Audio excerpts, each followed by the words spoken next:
Within each of us lies the power to turn minor problems into big ones, to take life's inevitable inconveniences and magnify them into self-created dramas that overwhelm us with unnecessary suffering.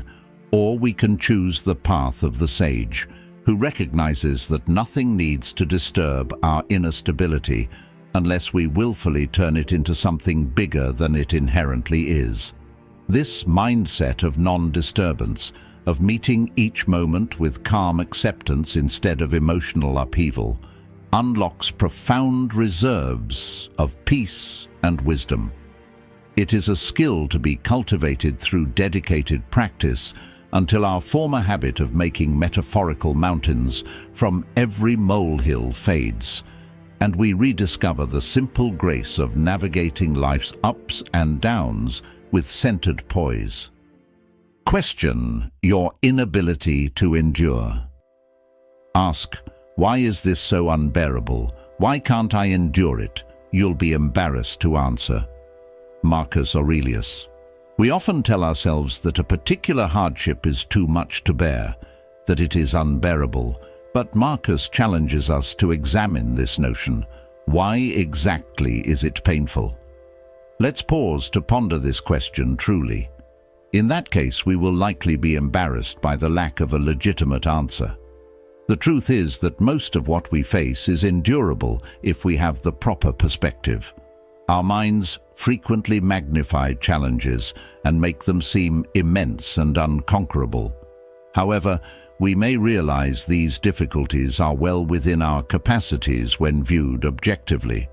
Consider physical pain and ailments.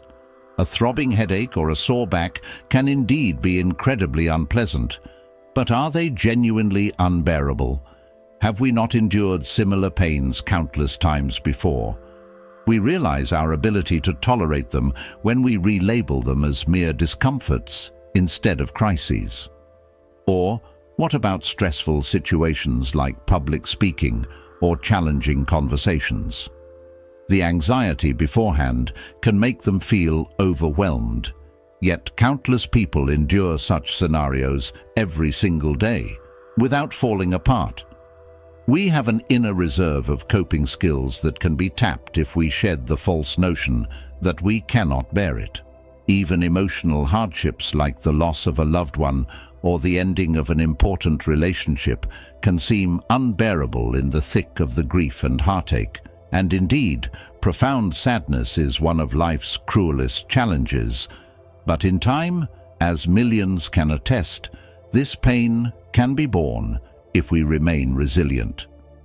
Do not be so quick to label something as unbearable.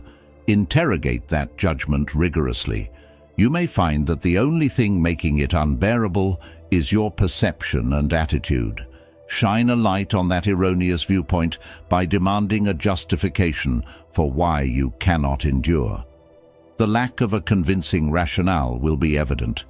Genuine hardship undoubtedly exists. Terminal illness, abuse, war, and famine represent some of the most horrific circumstances a person can endure.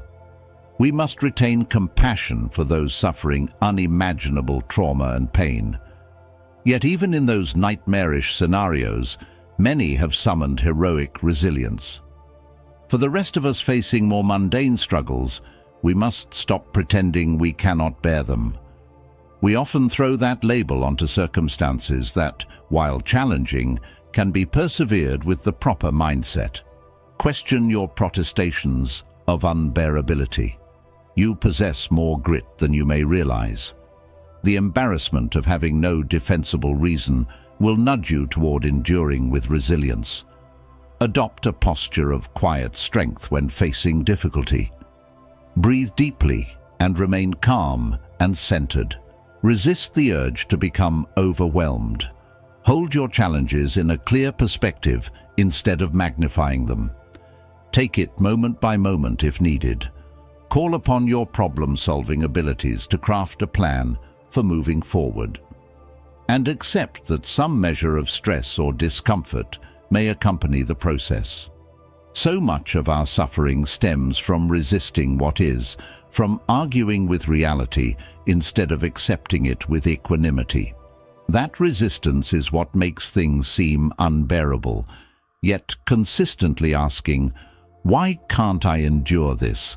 can cut through that resistance and realign us with our innate capacity for resilience. We strengthen what we practice daily. Just as exercising a muscle makes it more robust, maintaining an endurance mindset makes it more accessible in our moments of struggle. Over time, we are prompting ourselves to honestly answer why something is unbearable, forges that psychological muscle memory of perseverance. There will always be new challenges that test us, yet we need not convince ourselves they are flatly unendurable before we have given ourselves a chance to withstand them. With disciplined questioning and a steadfast refusal to exaggerate our hardships, we can flow through even the most daunting circumstances. The next time you begin to call something unbearable, pause and ask yourself to justify that label. If no defense emerges, realize you have the strength to carry on. Focus on the how, not the what. People are not disturbed by things, but by the views they take of them. Epictetus. Our suffering often arises not from the event or situation, but from the perspective we adopt. The difficulty we face is not inherently disturbing. Our view of it troubles us. When adversity strikes, we frequently let our thoughts run rampant with catastrophizing and negative storytelling about the circumstance. We view it through a distorted lens of anxiety, anger, and fear. However, the objective facts of the situation are just that, facts. It is our interpretation that creates uneasiness within us. Imagine being stuck in a terrible traffic jam. For one person, this may generate panic about being late and missing an important event. The visions of total disaster they see in their heads play out in their minds, getting fired from their job, ruining everything. For another person in the same traffic, it is a chance to listen to an audiobook or podcast and practice patience. The situation is the same, but the views taken make all the difference in the experienced disturbance. This plays out in countless areas of life. Spilling a drink at a restaurant is just a minor accident, but we may get furious about it, making a big scene and disturbing our inner peace. Or we can laugh it off and ask for some napkins, refusing to let it ruin our meal. Neither view changes the facts. We spilt a drink. However, one perspective leads to upset, while the other allows us to move on undisturbed. The thing itself did not disturb us, only our volatile thoughts. A job termination or promotion denial is certainly disappointing and frustrating, but is it genuinely catastrophic? With one view, it becomes the world's end, agonizing over the loss for months and filling ourselves with bitterness. From another perspective, it is a professional setback, to be sure, but also an opportunity to reassess, refocus, and pursue an even better path. Neither viewpoint alters the facts. One keeps us inwardly untroubled, while the other traps us in suffering. We cannot always control what happens to us, but we can regulate how we see it. Things are never as bad as our frantic minds may make them out to be in the heat of the moment. Pause, breathe, and adopt a more rational perspective. The thing itself doesn't have to disturb you, only the view you take of it can. Consciously choose a wiser outlook. By maintaining objectivity about the bare facts and circumstances, we remove the basis for inner disturbance. Our thoughts are the trustworthy source of suffering, not externals. Worry does not prepare us for anything. It merely depletes our peace of mind in vain. Anger cannot change the past. It only robs us of joy in the present. Applying prudent reason to our perspectives shields us from being tossed about by these draining mental states. Do not be enslaved by a negative mindset. Shift your view, and the thing itself need not be a source of torment. No matter how bad a situation may seem, we always have the power to view it through a lens of wisdom, courage, and self-restraint instead of fear. This is not to deny brutal realities, but to protect our core happiness from being held hostage to circumstances beyond our control. A severe illness is undoubtedly highly challenging. However, one perspective treats it as a death sentence and a reason to become despondent. Another wise outlook sees it as an obstacle to overcome with fortitude or an impetus to appreciate each day more vibrantly. The situation remains the same. Our view alone separates suffering from equanimity. The next time something distressing occurs, do not just lament it. Pause to reflect on the perspective you are taking toward it. Is it a viewpoint that will disturb your peace needlessly, or is it a mindset that will help you endure with grace and equilibrium? You always have this choice over your inner orientation. One disturbs, the other doesn't, despite the facts being equal. Stand guard over your views, and do not let wayward thoughts create suffering. While we cannot control many externals impacting us, we need never surrender sovereignty over the views we choose to adopt about our circumstances.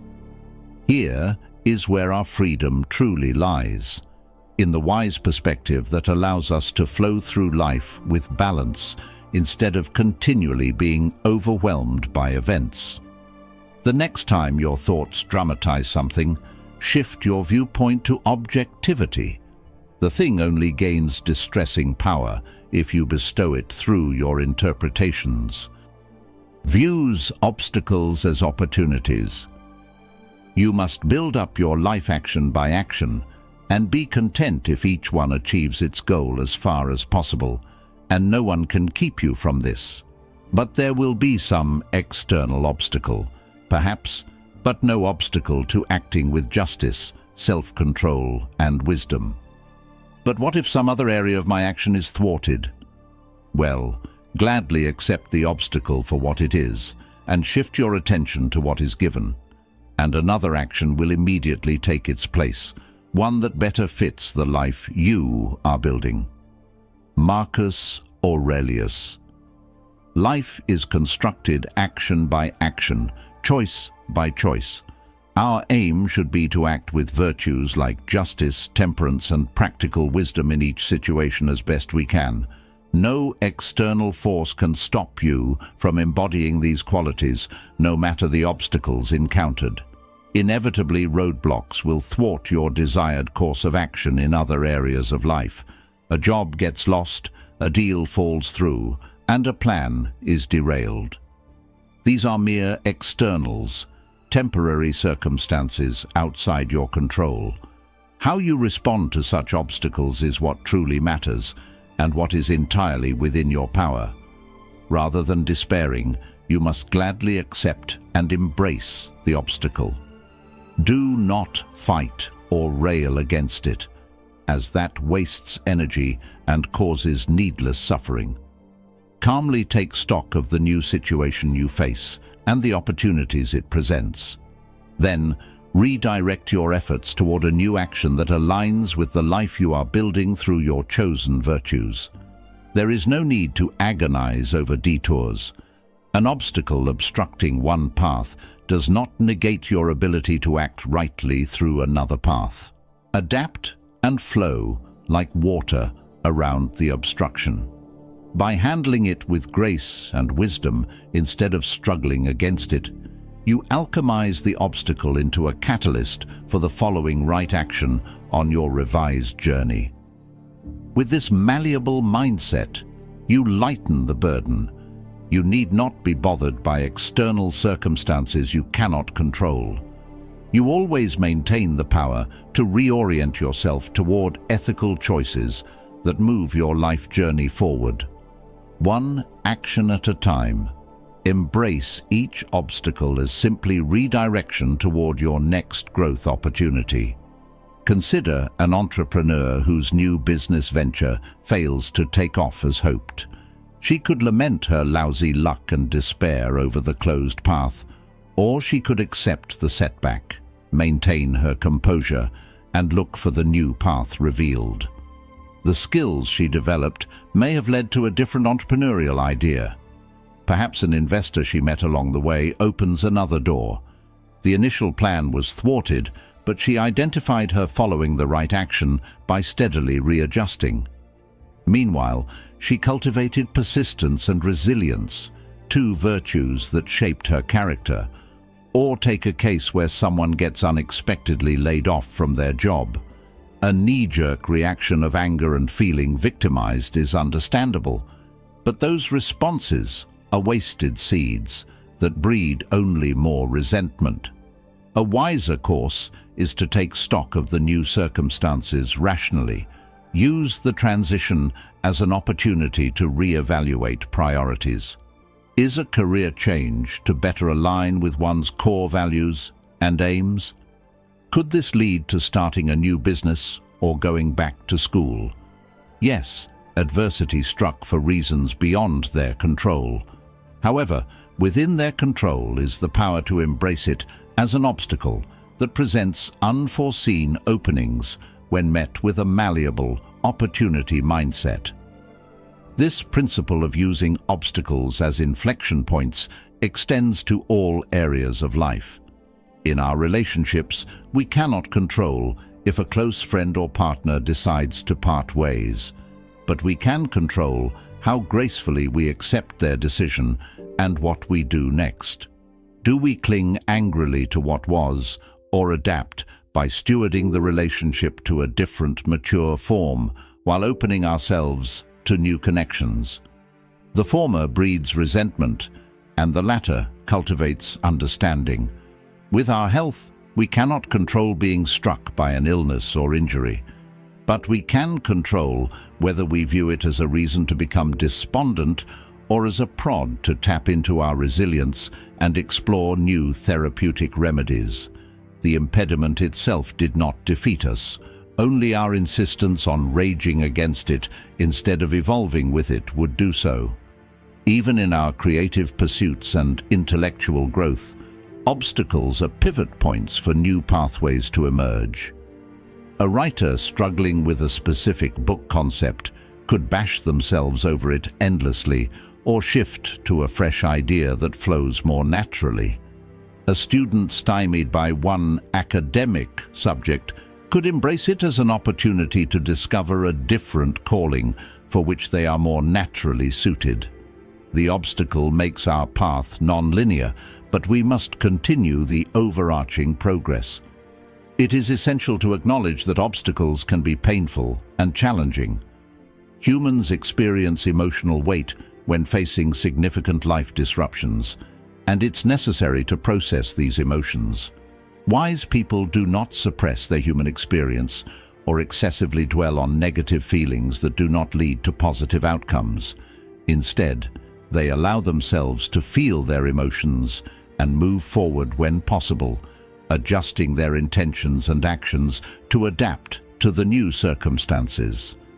There will always be setbacks, delays, unforeseen twists, and derailments on our life paths. These are inevitabilities we cannot escape. We can control whether we view them as catastrophes that stop us in our tracks, or as rerouting obstacles that alter the journey's trajectory, not its essential destination of leading a life of virtue and wisdom.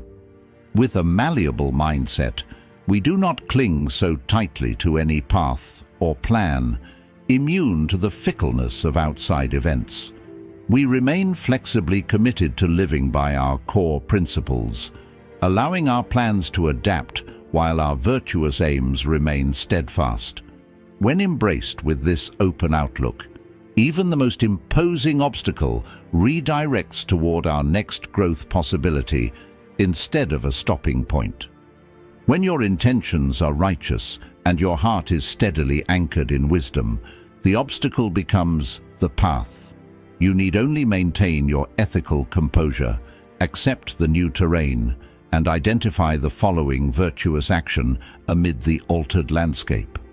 With each graceful shift like this, you continually reinforce the philosophy and character that composed every prior step, strengthening your core while flowing like water around any obstructions. Imagine a journey being navigated along a winding path through the mountains. One could follow the path unquestioningly, assuming nothing will ever block their way. The first fallen tree or rock slide obstructing the path could feel devastating, like an impassable barrier. But what if we viewed the path itself differently from the outset? What if we saw it as a foggy trail that would undoubtedly encounter obstacles that require regular course adjustments? Then, each obstruction becomes an expected rerouting instead of a catastrophic event. We pack our bags, anticipating needing to scale rocks, forge new paths, double back, and find creative detours. The obstacles are embraced as part of the inherent journey instead of deviations from an improbable, obstacle-free path. This is the stance we must take toward our own life's journey. We only need some answers or a perfectly mapped route charted from start to finish. We aim to act, following our foundational virtues and wisdom with each step, adjusting fluidly as obstacles reveal themselves. Neither attached to nor deterred by any single circumstance, our stability is rooted in the integrity of our ethical way of living and being, not the externals that bend our specific path from one moment to the next. In this light, obstacles are not burdens to lament, but inevitable features to leverage as walking sticks that help blaze new trails. By embracing them as redirection opportunities, we continually reaffirm our intention to keep moving forward with one mindful action after the next. While the itinerary may change, our virtuous heading remains true. Our core purpose is to walk the trail with wisdom and grace, a purpose that no obstacle, however imposing, can ultimately obstruct if we commit to continual realignment instead of futile resistance. Don't suffer imaginary pains. We are more often frightened than hurt, and we suffer more in imagination than in reality. Seneca. How often do we spend more time anxiously playing out doomsday scenarios in our minds than actually enduring the reality we fear? Our thoughts can take us on a journey through hypothetical hells, torturing us with visions of worst-case futures that may never come to pass. The truth is that we tend to be frightened more frequently than we are genuinely harmed or hurt. The threats and pains that seem so large and looming in the imagination rarely fully materialize in their dreaded form, and yet we spend extraordinary amounts of energy suffering over these imagined realities before they even occur. This tendency is an excellent source of unnecessary suffering. We borrow misery from tomorrow, feeling panic and distress in the present over mere possibilities and vague forebodings. Our mental movies of catastrophic futures exhaust us far more than the situations we actually face. Be wakeful to this pattern of suffering more in imagination than reality. When you find your mind catastrophizing, playing the what-if game down darkened mental alleys, pause. Separate what has happened from what you've merely conceived. The reality you confront is usually far less monstrous than your constructed fearscape. There will always be genuine pains to experience in life. Why exponentially increase your suffering by indulging imaginary ones? Problems are resolved far more quickly when met with a calm mind than one addled by terrifying fantasies. Face circumstances as they are, not as your frightened imagination has depicted them. Most monsters remain confined to the mind's dark corners. Take the example of public speaking. one of the most common anxiety-inducing experiences people dread.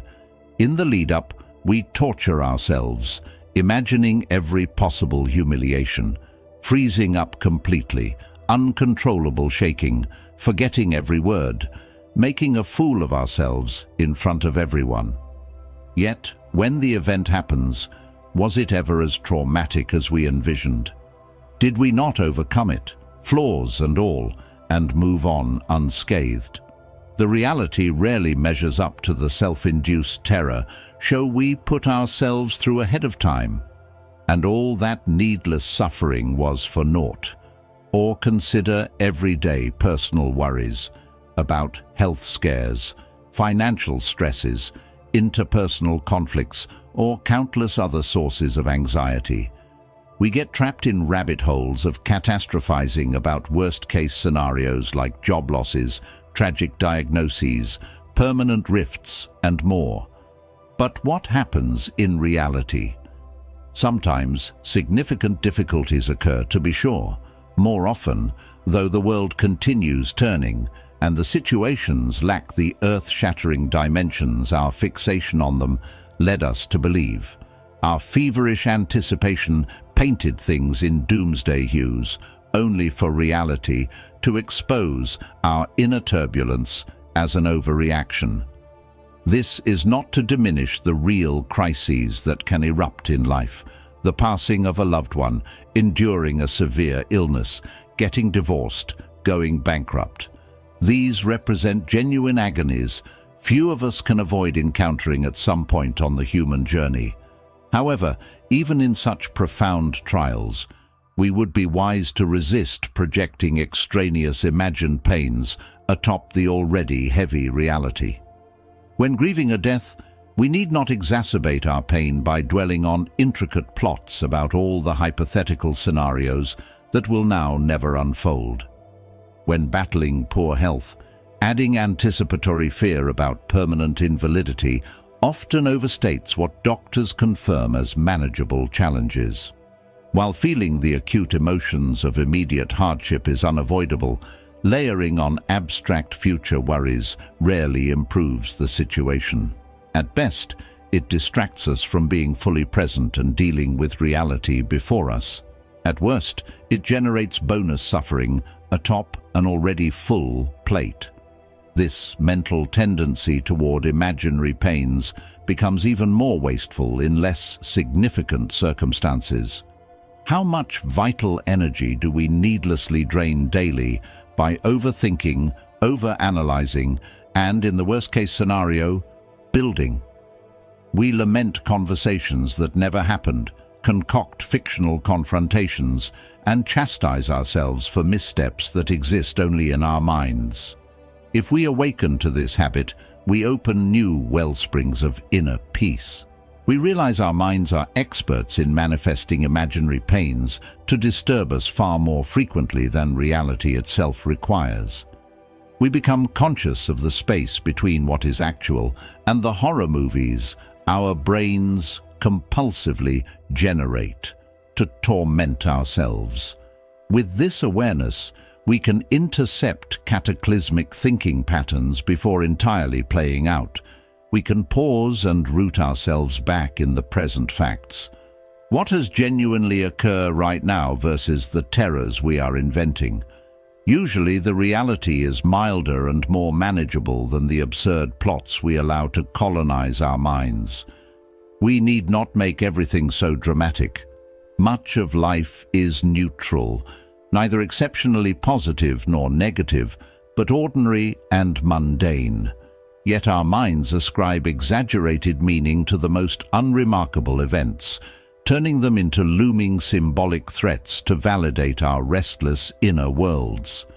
When we disidentify from these self-created plotlines, the ordinary moments can be ordinary. We conserve our energy and attention for authentically challenging circumstances as they arrive, rather than spending them on imaginary pains of our confection. Our inner reservoirs of calm stability are far more profound than our catastrophic thinking led us to believe. Indeed, Reasonable consideration of potential risks and preparation remains wise. But constantly trafficking in worst-case scenario fantasies amounts to self-inflicted psychological torture, not prudent thought. We must discern the difference between rationally contemplating contingencies versus becoming lost in emotional fugues about imagined futures. Let's earnestly examine where most of our daily angst indeed originates. It stems more often from the stories spinning in our minds than exterior circumstances. We are the ones inflicting our mental anguish. The world itself remains neutral mainly until we overlay our fearful narratives upon it. So pause that reflex toward imaginary pains. Anchor yourself in the truth of this moment over the hypotheticals your mind frantically spins. When you find your thoughts drifting into catastrophic future casting, remember, you are more often frightened than genuinely hurt. Do not suffer needlessly from pains existing merely in imagination. Reality itself provides enough to navigate without tormenting yourself further. Be vigilant of this tendency and meet each moment as it arrives, rather than the disastrous forms you've conjured in your mind's theater. Don't create your own upsets. You don't have to turn this into something. It doesn't have to upset you. Marcus Aurelius. So often we are the ones who take a neutral situation and turn it into a source of distress and anguish. A slight mishap or inconvenience should only be blown out of proportion into a crisis if we choose to make it so. The root of many upsets lies not in the event itself, but in the stories and narratives we construct around them in our minds. We take minor setbacks as injustices, fires that must be fought. We turn obstacles into blazing emergencies that send us scrambling in frantic response. But what if we simply didn't? What if we had the mind to pause before spinning ourselves into upset? To calmly look at the circumstance with equanimity before making something out of it? The flat tire, the rude comment, the delayed flight. None of these has to be turned into bigger upsets than they inherently are. When we don't resist what happened and avoid exaggerating it in our inner narratives, the situation is simply as it is, nothing more. You always have a choice in how disturbed you will allow yourself to become. You can let go of the habit of turning minor issues into major crises. Meet each event with a spirit of acceptance first, not emotionally fueled overreactions. Ask yourself if you need to turn this into something bigger. The power to upset yourself needlessly is one you can divest yourself of. With practice catching yourself before fueling dramas in your mind, you become non-reactive, undisturbed by life's inevitabilities. A missed train or spilt coffee need not rattle you. Nothing has to upset you unless you choose to make it so. Consider a typical scenario: being cut off in traffic by another driver. For many of us, this situation is enough to send us into a tailspin. We immediately turn it into a personal affront, an unforgivable insult. We make up elaborate stories about the other driver's intentions and weave narratives justifying our outrage. Before we know it, we've transformed a simple occurrence into a catastrophe demanding our anger. But was any of that inner turmoil necessary? What if instead of making it into something bigger than it was, we acknowledged it as a thoughtless driving mistake and moved on? Rather than generating resentment and self-created emotional dramas, we could let the neutral event remain neutral. This ability to avoid turning situations into crises applies to everything from minor daily irritations to larger life challenges. A romantic rejection need not be converted into a scathing self-judgment about one's worthiness if we don't make it so. Losing a job need not become an existential catastrophe defining our whole identity. Even significant illnesses or accidents need not be made worse by layering negative narratives atop the already difficult circumstances. So often, the roots of compounded suffering stem from the meaning we insist on forcibly grafting onto neutral events until we arrive. We immediately make stories that upset us about how we were wronged, how it's unfair, how it ruins everything. Until we made it something more significant than it needed to be, it was just a normal part of the ebb and flow of life. The upsets do not arise from the circumstances themselves. They emerge from our thought patterns, and internal commentary constantly narrates our experiences through emotional dramas that perturb us. Yet none of that self-induced suffering was inherently required. We always have the option to be with situations as they are without inflating them into bigger deals than they need to be.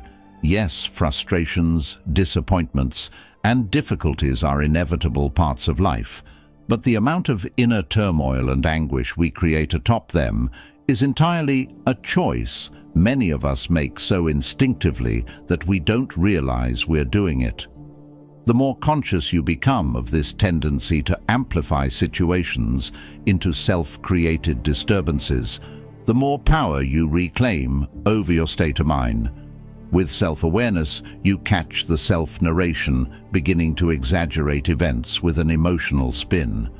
You realize you are turning this into an upset, not the circumstance itself. And in seeing that, you suddenly have a choice. Do you proceed with making more out of this than needed, or do you stop the train of anxious storytelling and witness the situation with calm acceptance?